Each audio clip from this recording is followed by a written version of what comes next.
What does it mean when gold skyrockets? 10,000 more? Well, that could be a number. Mike Maloney says 10,000. James Rickards says 24,000. But what it really means is the question. So let's talk about the numbers first and then what it really means. Maloney takes M1, I think, and divides it into the gold we supposedly have, which hasn't been audited since 53 completely, and gets a number of about 10,000, just under 10,000. But he says they'd round it up to 10. Rickards has a different metric and comes to 24,000. Now, using those numbers, every $4,000 increase in the price of gold would give the Treasury general account a $1 trillion free and clear check. And the way that it would work would be that the Treasury would issue gold certificates to the Federal Reserve, who would hold the gold. That gold belongs to the American people. They don't have claim on it. They have claim on the fiat value of it, they being the Federal Reserve. I think you have to know who's doing it and what is the motivation. I think this is a one-off. I think this is a drive-by shooting. I don't think you're going to see a continued steady fall here. Because I think what they are trying to do, it's a race for physical commodities. And if you're able to knock the paper price down considerably and then buy the physical, I think that's what they're doing. And it just seems as though this is a race for the world's commodities, because the currencies that everyone holds, all of the world's currencies, are more like melting ice cubes than they are a store of value. And I think there's an understanding that we are entering a new system. The BRICS want to use gold as a settlement system to back a set of multipolar currencies that will trade over something like Enbridge, free from SWIFT interference, settle imbalances in gold. The digital yuan has just been made convertible into gold without converting into dollars immediately for central banks. And so you can trade over Enbridge and then settle imbalances in gold. The Shanghai Gold Exchange, in an effort to internationalize the yuan and set the rails for the BRICS, is opening a series of multi-jurisdictional vaults where delivery will be available. The first one was completed in Hong Kong. You can take delivery right now if you're Saudi Arabia and you sell your oil to China for digital yuan. You can exchange it just like that into gold in in Hong Kong. But guess what? Vault number 2 is under construction in Saudi Arabia, who was a full member of the Enbridge team. So they are integrated into the cross-border settlement system that uses everyone else's digital currency, not the dollar, not the SWIFT, and settles in gold. And all of these countries, you look at the countries in Southeast Asia, their acronym is ASEAN, ASEAN. They just integrated into this exact same system. They represent China's largest trading partner by far. They have twice the population of the US, about 800 million people. They represent 35% of global GDP. Right now, they're integrated into this system with Enbridge. So all of this trading outside of the dollar chips away at the dollar hegemony. Behind the headlines lies a parallel settlement system taking shape around tangible assets. Emerging market blocs are building frameworks where trade can be settled outside of the US dollar's orbit, often with precious metals or local currencies at the core. For example, the Shanghai Gold Exchange and affiliated vaults in Hong Kong and the Gulf are offering gold convertibility of yuan deposits. Meanwhile, the BRICS Pay initiative is gaining traction as major countries explore messaging networks and local currency settlement. The message is clear: establishing alternative rails so trade isn't forced through the USD system. And then settling in gold chips away at the reserve status. And now I believe someone got to Trump and said this is happening and we need to fight back against it. And we need to bring these commodities back home. Making it a critical mineral is huge in silver. But the question really is, who the hell's been importing it all into this country? After being net exporters forever, now we're one, if not the largest importer in the world. And a lot leaves the vaults. Now, the vaults have been stuffed, but a lot's leaving. Where's it going? Who's taking it? To your point, don't know. What is the ultimate motivation? If it's the Treasury Department acting in concert with the commercial banks in order to stuff the coffers because it is now the path that is reckoned, they would be able to do that without congressional approval or without any public approval or notification, like they tell us anything anyway. But they could do that under the guise of national security. And I do believe I do believe when you look at like Stephen Mirren, the architect of the Mar-a-Lago Accord, who just so happens to be at the Federal Reserve now filling the vacated spot. By the way, Goldman Sachs said, if the market thinks for a moment that the Fed has lost independence, gold will go to 5,000. Well, Stephen Mirren is the architect of the Mar-a-Lago Accord, Trump's advisor. Now he's at the Fed. I do believe gold will be integrated into the monetary system in the BRICS by acting as a settlement vehicle for currency imbalances, trade imbalances. I believe it will be pegged to the U.S. Treasury market, to the back end of it, for other reasons, which we can discuss in concert with the Genius Act to run the front end. You have the ability to bring back manufacturing. As crazy as that sounds, that's what their plan is, I believe. And it's called the debasement trade. And the whole idea is to debase the crap out of the dollar, to give up on the US dollar reserve status, i.e., Triffin's dilemma, which has finally come home to roost, which says the world needs more dollars than we can provide just simply through trading with them.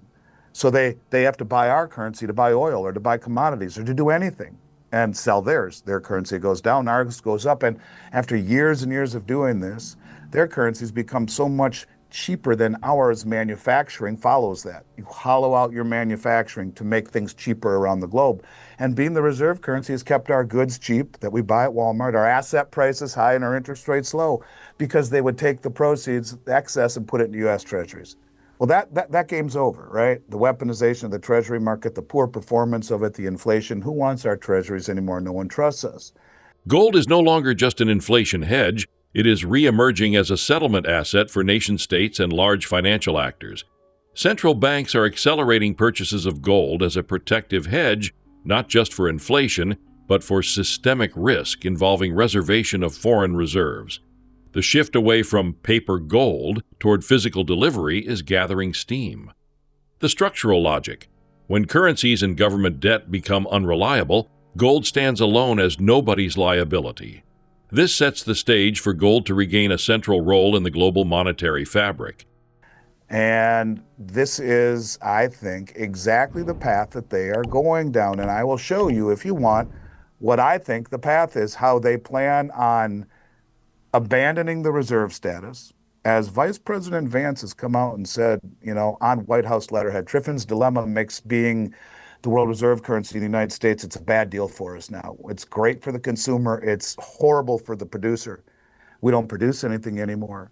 AI is going to take 50% of entry-level jobs within a few years, if not sooner. 60% of the country has no college education. What the hell are our kids and grandkids going to do if we don't bring back manufacturing? Aside from the fact that it is a liability, a big one, when you rely upon your foes for pharmaceuticals and military components and et cetera. There's nobility in what President Trump is trying to do, but I think I see things a little bit differently than a lot of people, and I believe gold will go higher than anyone thinks possible as a result of what they're planning to do. What does it mean when gold skyrockets? 10,000 more? Well, that could be a number. Mike Maloney says 10,000. James Rickards says 24,000. But what it really means is the question. So let's talk about the numbers first and then what it really means. Maloney takes M1, I think, and divides it into the gold we supposedly have, which hasn't been audited since 53 completely, and gets a number of about 10,000, just under 10,000. But he says they'd round it up to 10. Rickards has a different metric and comes to 24,000. Now, using those numbers, every $4,000 increase in the price of gold would give the Treasury General Account a $1 trillion free and clear check. And the way that it would work would be that the Treasury would issue gold certificates to the Federal Reserve, who would hold the gold. That gold belongs to the American people. They don't have claim on it. They have claim on the fiat value of it, they being the Federal Reserve. The Federal Reserve would then just push a button and print, in the case of Maloney, $2.5 trillion, in the case of Rickards, $4 trillion. And they would print that money and give it to the Federal Reserve. Or $6 trillion if it's Rickards. 24 divided by 4 is 6. They would give them $6 trillion. That would massively devalue the dollar. When Roosevelt revalued gold, paid everyone $20.67, it was $20 gold coins, gave them 67 cents, was a lot in 1933, with a dozen eggs being a nickel. But then he devalued the dollar by 40%. and made the gold $35 an ounce. The act of revaluing gold, whether you just market to market, which wouldn't have the same profound effects, but if you choose a number that not only would benefit every central bank on the planet. The dominance of the US dollar, USD, is under structural stress. When a currency serves as the world's reserve, it introduces the so-called Triffin dilemma, the need to supply more of that currency globally, even if it undermines the currency's value domestically. Add to that the fact that global buyers of U.S. Treasuries are becoming skeptical, and you get pressure on interest rates, debt servicing, and the USD's prestige. The plan emerging: devalue the dollar, bring manufacturing back home, shift settlement risk into gold-backed channels, and reduce reliance on the traditional model of global liquidity. But what it would do first and foremost is massively devalue the dollar. Now, what does Triffin's dilemma say?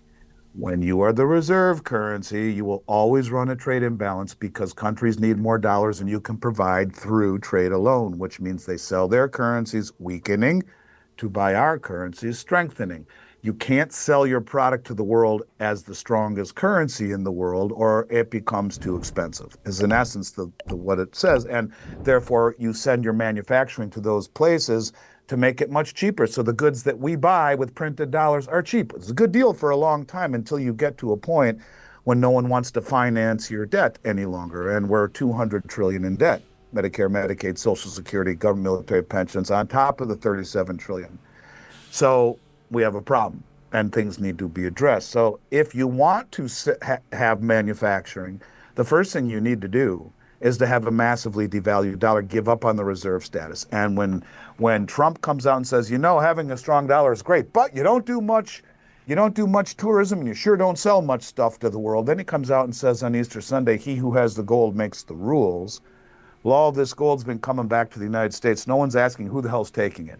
Billions and billions and billions and billions every month into COMEX. No one's asking who's buying all of this gold.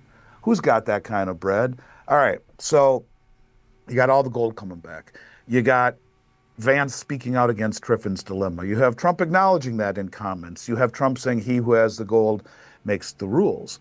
You have Judy Shelton, who, this will start to connect some of the pieces. She comes on my show twice now, once with Michelle McCory, once with me. Both times she said, Andy, when I was on the transition team, and for those of you by now who don't know who she is, she was his nominee for the Federal Reserve, his first administration. And although it wasn't confirmed due to partisan politics, she's one of the smartest human beings I've ever had the good pleasure of speaking to. And she said, look, in no uncertain terms, he told me July 4th, 2026, which is a huge day for him. It's the 250th anniversary of the United States. He plans on relinking gold to the back end of the Treasury market to bring credibility back to the Treasury market. Now, okay, why would he do that? We'll get to that in a moment. But she says it will start with a 50-year Treasury with a very, very, very small interest rate, maybe 1% or less, but redeemable in gold at the end. And she said at the end, you can either take the interest or the gold. Behind the scenes, digital monetary infrastructure is being redesigned. Stablecoins backed by short-term treasuries, digital wallets, and asset tokenization are becoming tools of state and quasi-state actors alike. A newly introduced regulatory architecture may mandate that transactions produce stablecoin flows, which are backed by U.S. fiscal instruments, inadvertently creating synthetic demand for treasuries, while at the same time forcing yield down. Simultaneously, some states may deploy gold and other hard assets to offset debt burdens. The implication: debt monetization, digital money issuance, and gold accumulation are all converging at once. She also in her book says 5, 10, 15, 20, 30. None of them have interest. Maybe the 30 has a 0.5%. The others have no interest. The redeemability in gold is the interest rate. And that shows that the more stupid you are with monetary and fiscal policy, the higher the price of gold goes. It acts as the barometer. It is the interest rate. Okay, let's just keep that there for a second. I'll connect all the dots in one moment. So then you take a look at the passage of the Genius Act. All right, the Genius Act. Who is the head of USA Tether? Well, that's a guy named Bo Hines. Who's Bo Hines? Bo was Trump's crypto czar until August, right? And now he's just the CEO of USAT. USAT is the stable coin that will back all dollar transmission in the future, as soon as it gets integrated, which was part of the Genius Act. Every time you use currency, I don't care how you do it digitally, whether it be a credit card or whatever, a wire, a check, whatever, it will create new stable coins. And instead of having to go leave the Ford dealership when you want to go buy a new F-150, you got to go to the bank and send them a wire. I don't care how much money you have. They're not going to take your personal check. We need a wire. Okay, I'll be back in an hour. You go and you send the wire. Now it'll be just like Venmo. Done. It's in your account. It will, the stable coin transmission, much like Enbridge and BRICS Pay, which is the B2B retail side on that side of the world, it'll be something similar to that. But every single time you transact money, whether you're buying a pack of chewing gum or a new F-150 or a suit of clothes at Nordstrom's or whatever you're buying or paying your kids' tuition, I don't care how you do it, it will create stable coins that will make transmission instant. It will also, by law, has to be backed by what? U.S. Treasuries. So they are going to load up on short-term U.S. Treasuries up to 2-year duration. What does that do? Synthetically drives down interest rates. Synthetically creates demand where the organic demand just happens to be fleeting. And so you drive down the interest rates. This is what he wants, right? He wants much lower interest rates. But Tether, what do they do with the interest that they get on the Treasuries? We don't get it as the stablecoin holders. They do. They're mandated to do what? Buy more Treasuries, which drives interest rates even lower synthetically, and buy gold and Bitcoin. Now, they have $8 billion worth of gold already on their balance sheet in Swiss vaults. They were just at, Tether was just at the Beaver Creek Mining Summit, talking right to the miners. So what would the theory be if that every time someone spends money across the globe in US dollars, every time they're backed by Treasury or backed by stable coins, every time it's moved, the stable coin has to create new Treasuries. The spread that they get goes into more Treasuries, which keeps rates lower and lower and lower. And the profit on that interest differential by buying gold jacks up the price of gold, devalues the dollar further, jacks up perhaps the price of Bitcoin. They own a lot. And I think they will use that to try to pay off the debt. The Bitcoin, and the Russian foreign minister has talked about this about a month ago all over the place, that they're going to try and screw the world by putting the debt in the cloud and paying it off. That's what he meant by this. Every single time that they go and buy Bitcoin, I believe ultimately they want to use it to pay down the debt, which is $200 trillion. It's not payable unless you think outside the box. We're watching a potential leap in monetary paradigm. If the dollar loses reserve currency dominance, gold could surge to levels seen as hypothetical until recently. And the consequences go beyond price. For those without real assets, the coming years may be harsh. Real manufacturing, global supply chain security, job displacement from AI, these are all part of the equation. The bottom line, if you remain fully invested in fiat only, you risk being on the losing side of a major transition. But if you position for a system that honors physical assets and production capacity, you may be ahead of the curve. A trillion seconds ago was 31,688 years ago. All right, so the Genius Act creates the engine of running the government and the short-term financing of it, right? And devalues or lowers interest rates, making paying off that debt easier. And as they continue to buy gold, the dollar goes down, the gold stack goes up, Bitcoin goes up, the dollar goes down further. They sell off the Bitcoin to start to pay down the debt. The Treasury gets all the money by revaluing gold. They can pay off the debt or retire some of their debt. Oh, we're getting somewhere now.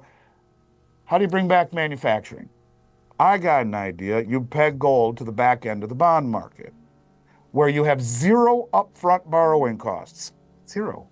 No interest. Zero upfront borrowing costs. In 20 years, you got to deliver the gold. Okay, so you bring back the manufacturing from across the globe at zero upfront borrowing costs.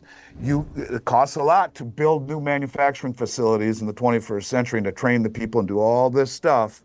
So you build it, you bring it back at no upfront borrowing costs, and you sell your products to the world at a massively devalued dollar, defaulting on the reserve status, but with the intention of becoming the engine of production like we were when our grandparents were running this country and produce things again.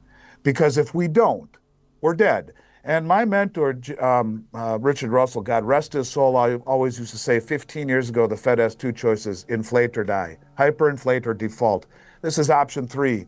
You soft default on the US dollar reserve status in order to bring back manufacturing, in order to grow your way out of this problem, because we can't grow our way out anymore.